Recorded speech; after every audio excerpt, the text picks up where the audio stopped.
ओम नमो भगवते वासुदेवाय। ओम नमो भगवते वासुदेवाय। ओम नमो भगवते वासुदेवाय। नारायणं नमस्कृत्य नरं चैव नरोत्तमं देवीं सरस्वतीं व्यासं ततो जयमुदीरये। नष्टप्रायेष्वभद्रेषु नित्यं भागवत सेवया भगवते उत्तमश्लोके भक्तिर्भवति नैष्ठिकी। इदं भागवतं नाम पुराणं ब्रह्म संहितं उत्तमश्लोकचरितं चकार भगवन् ऋषि निःश्रेयसाय लोकस्य धन्यं स्वास्थ्यनं ओम ज्ञानतिमिरान्धस्य ज्ञानाञ्जनशलाकया चक्षुरुन्मीलितं येन तस्मै श्रीगुरुवे नमः। श्रीचैतन्यमनोभीष्टं स्थापितं येन भूतले स्वयं रूपा कदा मह्यं ददाति स्वपदान्तिकम्। वन्देऽहं श्रीगुरो श्रीयुतापदकमलं श्रीगुरून् वैष्णवांश्च श्रीरूपं साग्रजातं सहगण रघुनाथान्वितं तं सजीवं साद्वैतं सावधूतं परिजनसहितं कृष्णचैतन्यदेवं श्रीराधा कृष्णपादान् सहगण ललिता श्रीविशाखान्वितांश्च। हे कृष्ण करुणा सिंधु दीनबंधो जगतपते गोपेशा गोपिका कांत राधा कांत नमोस्तुते। तप्त कांचन गौरांगी राधे वृंदावनेश्वरी वृषभानुसुते देवी प्रणमामि हरिप्रिये। वाञ्छाकल्पतरुभ्यश्च कृपा सिन्धुभ्य एव च पतितानां पावनेभ्यो वैष्णवेभ्यो नमो नमः। नमः ओं विष्णुपादाय कृष्णपृष्ठाय भूतले श्रीमते भक्तिवेदांत स्वामिन्निति नामिने। नमस्ते सारस्वती देवे गौरवाणी प्रचारिणे निर्विशेषा शून्यवादी पाश्चात्य देशतारिणे। जय श्री कृष्ण चैतन्य प्रभु नित्यानंद श्री अद्वैत गदाधर श्रीवासदि गौर भक्तवृंद। हरे कृष्ण कृष्ण कृष्ण हरे हरे हरे राम राम राम हरे हरे। मुखं करोति वाचालं पंगुं लंघयते गिरिं यत्कृपातमहं वन्दे श्रीगुरुं दीनतारिणम्। हरे कृष्ण। श्रीमद्भागवतम स्कंध 4 अध्याय 14 वेन राजाची कथा श्लोक नंबर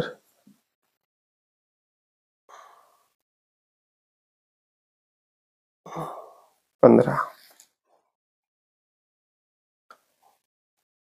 धर्म आचरितः पुंसाम् वाङ्मना कार्यबुद्धिभिः लोकान् विशोकान् वतरात् वितरत्य वतरत्य लोकान् विशोकान् वतरत्य।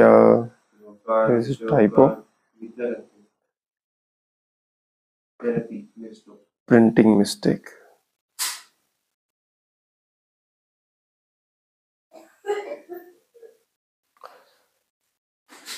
अनाथनन्तम् असंगिनाम्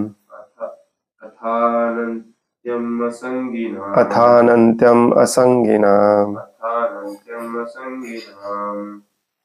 धर्म आचरितः पुंसां धर्म आचरितः पुंसां वाङ्मनः कायबुद्धिभिः वाङ्मनः कायबुद्धिभिः लोकान् विशोकान् वितरत्य लोकान् विशोकान् वितरत्य अथानन्तम् असङ्गिनाम् अथानन्त्यम् असङ्गिनाम् धर्म आचरितः पुंसां धर्म आचरितः पुंसां वाङ्मनः कायबुद्धिभिः वाङ्मनः कायबुद्धिभिः लोकान् विशोकान् वितरत्य लोकान् विशोकान् वितरत्य अथानन्त्यम् असङ्गिनाम् अथानन्त्यम् असङ्गिनाम् धर्म आचरितः पुंसां धर्म आचरितः पुंसां वाङ्मनः कायबुद्धिभिः वाङ्मनः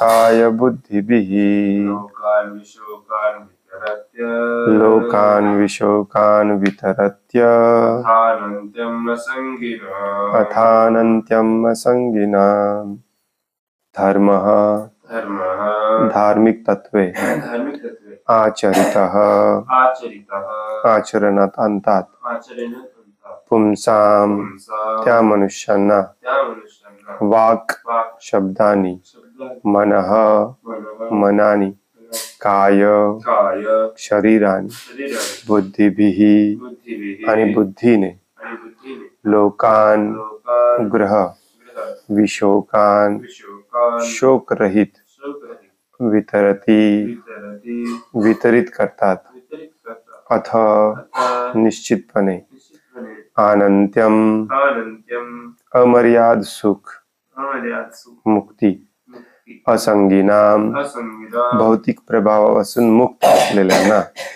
भौतिक प्रभावातून मुक्त असलेल्या भाषांतर आहे जे लोक धार्मिक तत्वानुसार जीवन व्यतीत करतात जे लोक धार्मिक तत्वानुसार जीवन व्यतीत करतात आणि शब्द मन शरीर आणि बुद्धीने आणि शब्द मन शरीर आणि बुद्धीने त्या तत्वांचे अनुसरण करतात या तत्वांचे अनुसरण करतात ते सर्व दुःखांनी विरहित अशा ते सर्व दुःखांनी विरहित अशा स्वर्गीय ग्रह लोकांमध्ये प्रवेश करतात स्वर्गीय लोकांमध्ये प्रवेश करतात त्यामुळे भौतिक प्रभावातून मुक्त होऊन त्यामुळे भौतिक प्रभावातून मुक्त होऊन ते जीवनामध्ये अनंत सुख प्राप्त करतात ते जीवनामध्ये अनंत सुख प्राप्त करतात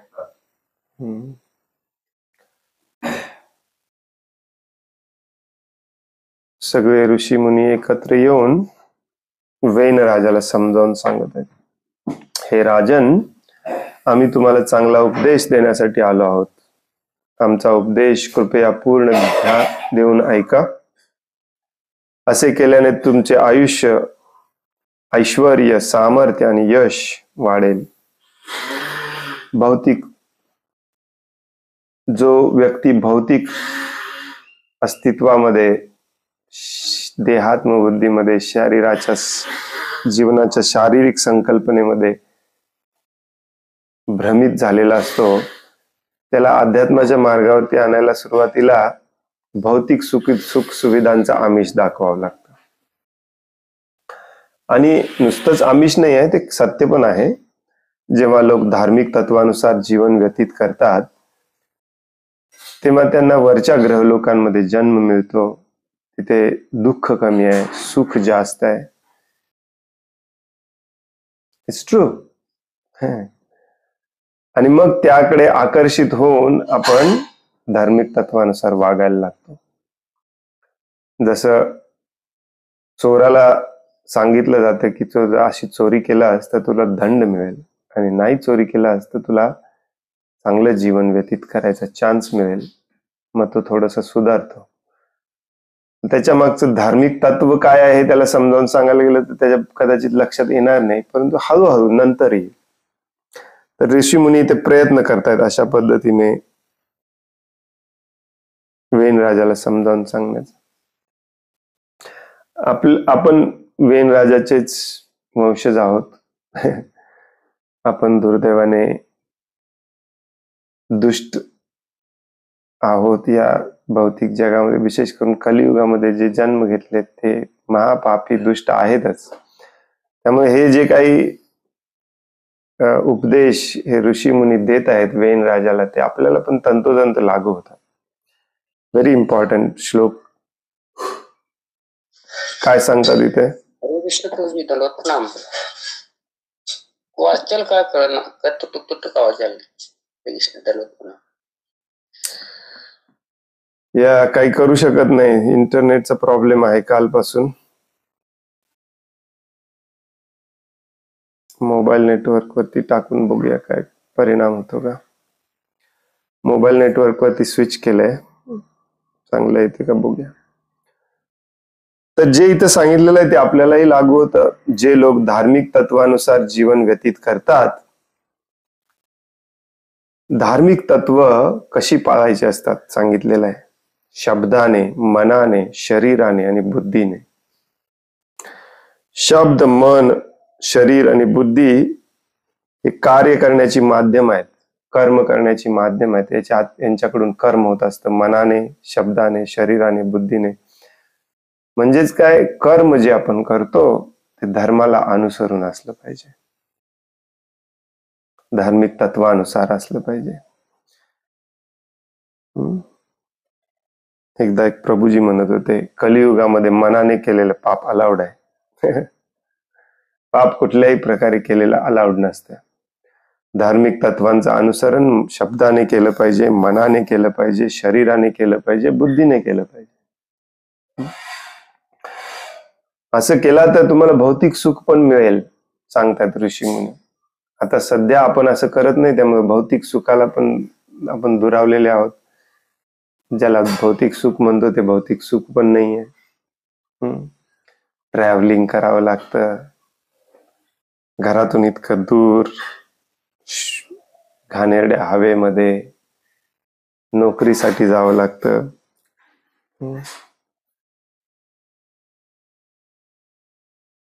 ज्याला आपण घर म्हणतो, करोडो रुपये खर्च करून एक घर नसून एक बॉक्स दिला जातो आपल्याला. हे काय भौतिक सुख आहे का? 600-800 स्क्वेअर फुटाच्या अपार्टमेंट मध्ये, फ्लॅट मध्ये राहायचं. भौतिक सुख काय आहे हे आपल्याला माहितीच नाही. भौतिक सुखासाठी म्हणून जे धार्मिक तत्वानुसार वागायचा प्रयत्न करतात ते ऍक्च्युली भौतिक सुख देखील चांगल्या पद्धतीने उपभोगतात.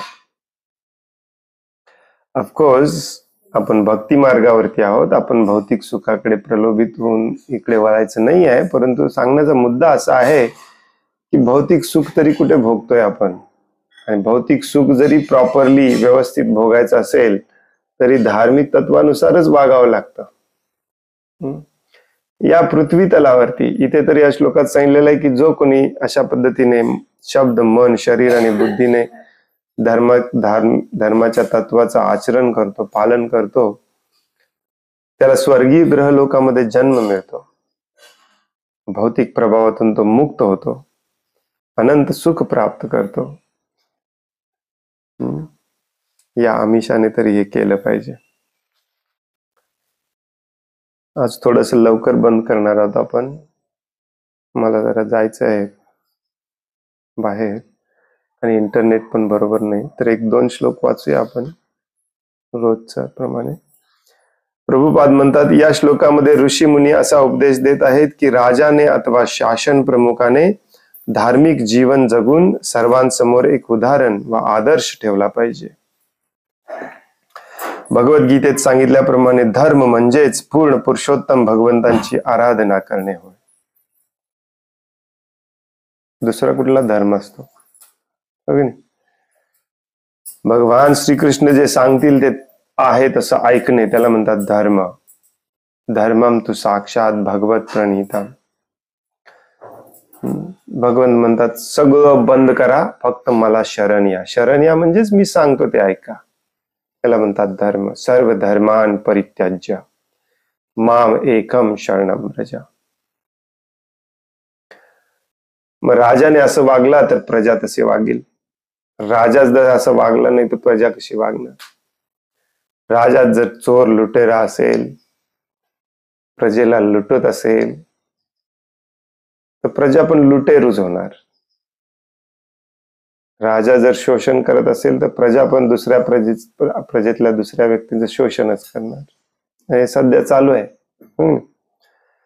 प्रभुपाद सांगतात भगवद्गीतेत सांगितल्याप्रमाणे धर्म म्हणजेच पूर्ण पुरुषोत्तम भगवंतांची आराधना करणे होय. इंग्लिश मध्ये काय लिहिलंय, वर्शिप असेल. मनुष्याने धार्मिक जीवनाचा केवळ देखावा करू नये. म्हणून मी मगाशी म्हणालो हा श्लोक आपल्यासाठी पण लागू पडतो. मनुष्याने धार्मिक जीवनाचा केवळ देखावा करू नये, तर शब्द, मन, देह आणि सद्बुद्धीद्वारे भक्तिमय सेवेचे अचूकपणे पालन करावे.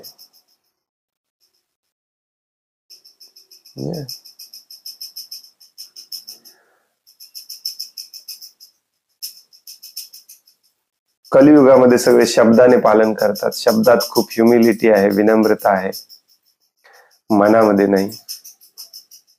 शरीराने काम दुसरंच करतात, पापमय कर्म सगळं. बुद्धी सगळी दुसरीकडेच लावलेली आहे. या जगामध्ये या शरीराला, या शरीराशी संबंधित कुटुंबाला, व्यक्ती, वस्तूंना कसं सांभाळायचं, कसं पालन पोषण करायचं. कारण आपल्याला वाटतं मी शरीर आहे, मग शरीराशी संबंधित माझे आहेत, अहम ममेती. ह्याच्यासाठी आपली बुद्धी लागलेली आहे, याच्यासाठी आपलं मन काम करतंय. मन आणि बुद्धी जिथे आहेत तिथे शरीर आणि इंद्रिय काम करतात. मग थोड्याफार प्रमाणामध्ये शब्दाद्वारे आपण धार्मिक बनलोय बस. हरे कृष्णा प्रभूजी. जय शिला प्रभुपाद. जय शिला प्रभुपाद. काय उपयोग आहे जय शिला प्रभुपाद म्हणून प्रभुपादांचं काय ऐकायचं नसेल तर. श्री श्री राधा वृंदावन चंद्र की जय हो. राधा वृंदावन चंद्रांनी काय सांगितलंय भगवद्गीतेमध्ये आपल्याला ऐकायचं नाही. प्रभुपाद इथे म्हणतात मनुष्याने धार्मिक जीवनाचा केवळ देखावा करू नये, तर शब्द, मन, देह आणि सद्बुद्धीद्वारे भक्तिमय सेवेचे अचूकपणे पालन करावे. भक्तिमय सेवा असे केल्याने केवळ राजा किंवा शासन प्रमुखच त्रिगुणांच्या संसर्ग दोषापासून मुक्त होतो असे नाही, तर सामान्य जनही त्रिगुणातीत होतात. आणि अशा प्रकारे राजा व प्रजा असे दोघेही आध्यात्मिक स्तरावर उन्नत होऊन आपल्या स्वगृही येतात, भगवत नामात परत जातात. या श्लोकात सांगितलंय तुम्ही स्वर्ग लोकात जन्म मिळतो. प्रभुपाद एक स्टेप पुढे जाऊन सांगतात भगवंतांना पूर्ण शरण गेलं, धार्मिक तत्वानुसार वागणं असलं आपलं, तर राजा, शासक, प्रजा, जनता सगळे भगवत धामात जातात. राजा हा आदर्श असतो जनतेसमोर. भगवद्गीतेमध्ये पण भगवंत सांगतात अर्जुनाला यद यद आचरती श्रेष्ठास तत्तद देवे तरो जनो. अर्जुन, तू जर धार्मिक तत्वांचं पालन केलं नाहीस तर तुझ्याकडे बघून करोडो लोक उद्या करणार नाहीत. मग आपला राजा आता तसलाच आहे, भारतातला असो कुठल्या दुसऱ्या देशातला असो. कलियुगामध्ये सगळीकडे हेच चाललंय. लोकांना लुटणे, भरमसाठ कर लावणे आणि हे सगळं धर्माच्या नावावरती करणे. धार्मिक जीवनाचा देखावा करू नये. या ठिकाणी दिलेला उपदेश म्हणजे शासन प्रमुखाने आपल्या अधिसत्तेचा उपयोग करून आपल्या वर्तमान तसेच मृत्यूनंतरच्या आयुष्यातील सुख प्राप्ती कशी करावी हे सांगणारा सारांश आहे. जनरली, विशेष करून कलियुगामध्ये जनरली आपल्याला उद्याचा विचार करायला वेळ नाही. पुढच्या जन्माचा कोण विचार करणार. तुम्ही आता रेग्युलरली भगवद्गीता भागवतमला उपस्थित असता, तुमच्या एक गोष्ट लक्षात आली असेल की कॉमन थीम हीच आहे की पुन्हा जन्म आला की पुन्हा दुःख आहे. पुनर्जन्म. मग भगवंत रिपीटेडली भगवद्गीतेमध्ये सांगतात पुनर्जन्म न विद्यते. कोणाला पुनर्जन्म न विद्यते?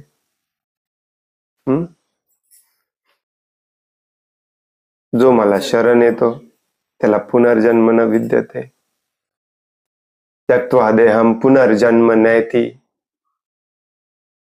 पुन्हा पुन्हा सांगतात पुनर्जन्म म्हणजेच काय, पुढच्या जन्मात माझं काय होणार याचं टेन्शन आलं पाहिजे आपल्याला.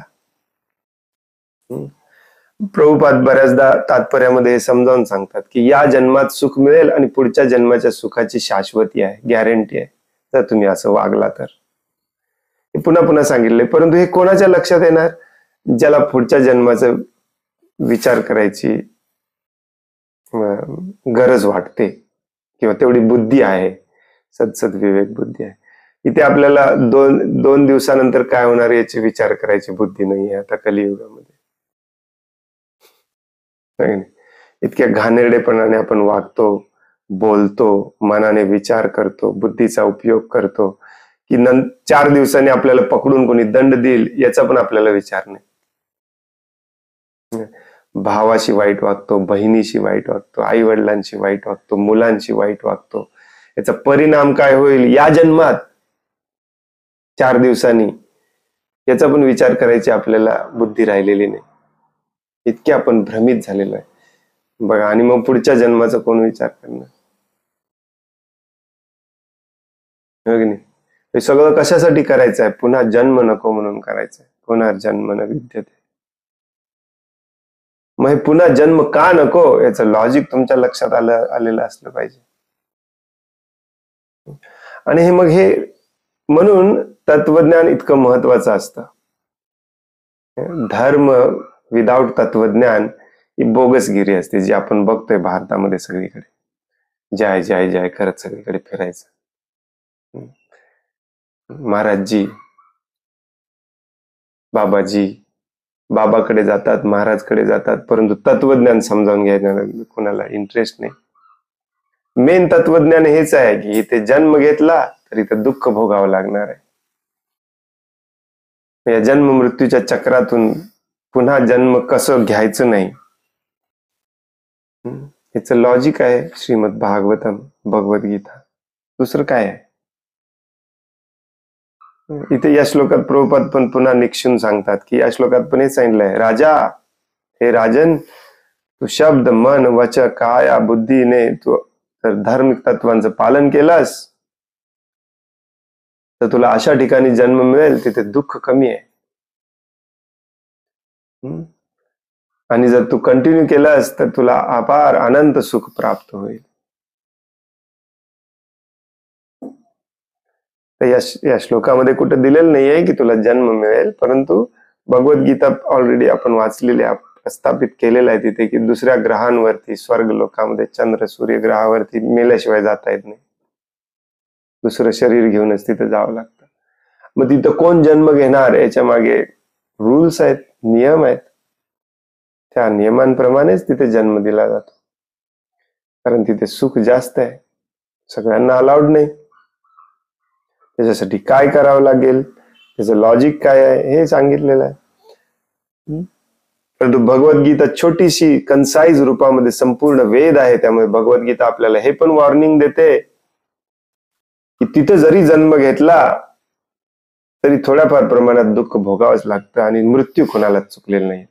पुनरावृत्ती न अर्जुना, पुनरावृत्ती म्हणजे पुन्हा पुन्हा जन्म घेणे कोणालाही चुकलेलं नाही. ब्रह्माजींना पण चुकलेलं नाही. आ ब्रह्म भुवना लोक पुनरावृत्ती न अर्जुना. मग प्रभुपाद सगळीकडे जरी स्वर्ग सुखाचं इथं दिलेलं असलं तरी प्रभुपाद आपल्याला समजावून सांगतात की त्याच्याही पलीकडचं सुख मिळवण्याचा आपण प्रयत्न केला पाहिजे. हे शरीर संपलं की असं शरीर मिळवण्याचा प्रयत्न केला पाहिजे जे भगवत धामात जाण्यासाठी पात्र असेल. त्याच्यासाठी पण धार्मिक तत्व पालन करावीच लागतात. नुसतं तुमच्या काउन्सिलरनी सांगितलं म्हणून स्वतः मला जप करून नाही चालत. सगळ्या धार्मिक तत्वांचं पालन करावं लागतं. सॉरी टू से, सगळ्या धार्मिक तत्वांचं, आणि ते देखील मनाने, बुद्धीने, शरीराने, सगळ्याने पालन करावं लागतं. पुढे म्हणतात, सते मा विनशे द्विरः प्रजानां क्षेम लक्षणः यस्मिन् विनष्टे नृपती ऐश्वर्यात रोहती. ऋषी पुढे म्हणाले, हे महावीर, म्हणून प्रजेच्या आध्यात्मिक जीवनाच्या विनाशास तू कारणीभूत होऊ नकोस. राजाला पाप लागतं. ऍक्च्युली प्रजेने पाप केलं तर राजाला पाप लागतं. तुझ्या कृत्यांमुळे जर सामान्य जनतेचे आध्यात्मिक जीवन नष्ट झाले तर निश्चितच तू आपल्या ऐश्वर्यशाली पदावरून पतित होशील.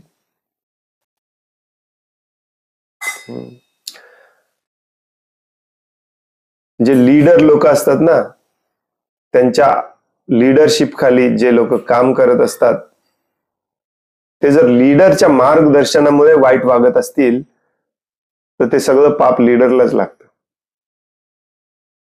इवन टुडे, आज देखील. व्हेरी इम्पॉर्टंट, लक्षात ठेवा. राजाचं पूर्ण राज्याचा लीडर असतो.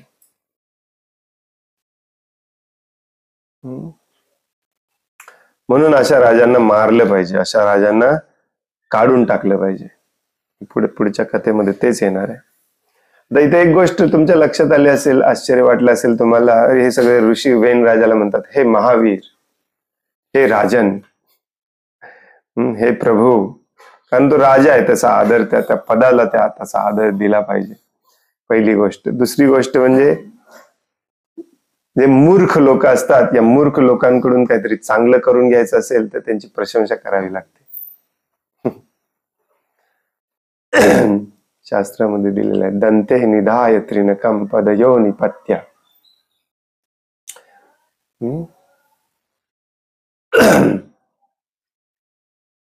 खोटं बोलावं लागतं, कधी कधी प्रशंसा करावी लागते. खोटं बोलताना, प्रशंसा करताना आपले दात थोडेसे हे होतात, म्हणून दातात काडी धरायची म्हणून सांगितले. दातात काडी धरून समोरच्याची प्रशंसा करा. दंते निधाय त्रिनकम पदयो निपत्य. पुढे काय, श्रुत्वापि नाम दुहावा समथिंग लाईक. हे साधव सकल एव विहाय दूरात चैतन्य चंद्र चरितानुरागा समथिंग लाईक. मग जेव्हा तो थोडासा असा गुबगुबीत होईल, माझी प्रशंसा करतायत, मग तो म्हणेल, वा वा साधूजी, तुम्ही पहिले भेटला मला माझी प्रशंसा करणारे, काय हवंय तुम्हाला सांगा. मग आपण बॉम्ब टाकायचा हळूच की सदैव चैतन्य महाप्रभूंचं गुणगान कर, चैतन्य चंद्र चरिताम. हे लॉजिक सांगितलेलं आहे रूप सनातन गोस्वामींनी. प्रचार कसा केला पाहिजे कलियुगामध्ये, गोड गोड गोड बोलून केला पाहिजे. तात्पर्य, पूर्वी जगभरामध्ये जवळजवळ सर्वत्रच राजसत्ताक पद्धतीचे अस्तित्व होते, परंतु अशी तिची धर्माच्या आदर्श जीवनापासून इंद्रिय तृप्तीच्या नास्तिक जीवनापर्यंत हळूहळू अधोगती होऊ लागली. तशी तिला संपूर्ण जगामधून उलथवून टाकण्यात आले. प्रभुपाद बऱ्याचदा सांगतात राजेशाही होती, परंतु राजा भ्रष्ट झाल्यामुळे हळूहळू राजेशाही नष्ट झाली आणि आता लोकशाही आली. तथापि जोपर्यंत प्रशासनामध्ये धार्मिक वृत्तीचे आणि महान धार्मिक पुरुषांच्या चरण चिन्हांचे अनुसरण करणारे लोक असत नाहीत, तोपर्यंत राजसत्ता नष्ट करून तिच्या जागी लोकशाही आणणे एवढेच पुरेसे नाही. राजा वाईट आहे म्हणून राजसत्ता काढायची आणि लोकशाही करायची. लोक भ्रष्ट असतातच ऍक्च्युली, नाही तर त्यांना लीडरची का गरज होती. त्यामुळे लोकशाही सफिशियंट नाही. पुढच्या श्लोकाचा तात्पर्य पण मोठा आहे आणि आपल्याकडे आज वेळ नाही, त्यामुळे आपण इथेच थांबूया. इंटरनेट पण व्यवस्थित नाही आहे. उद्या कंटिन्यू करूया आपण. हरे कृष्ण. खूप खूप धन्यवाद. वांछा कल्पतरुभयश्च कृपा सिंधुभ्य एव च पतितानां पावनेभ्यो वैष्णवेभ्यो नमो नमः. अनंत कोटि वैष्णव वृंद की जय. वैष्णव ठाकुर श्रील प्रभुपाद की जय. ग्रंथराज श्रीमद् भागवतम की जय. हरे कृष्ण. धन्यवाद. हरे कृष्ण प्रभुजी, दंडवत प्रणाम. हरे कृष्ण.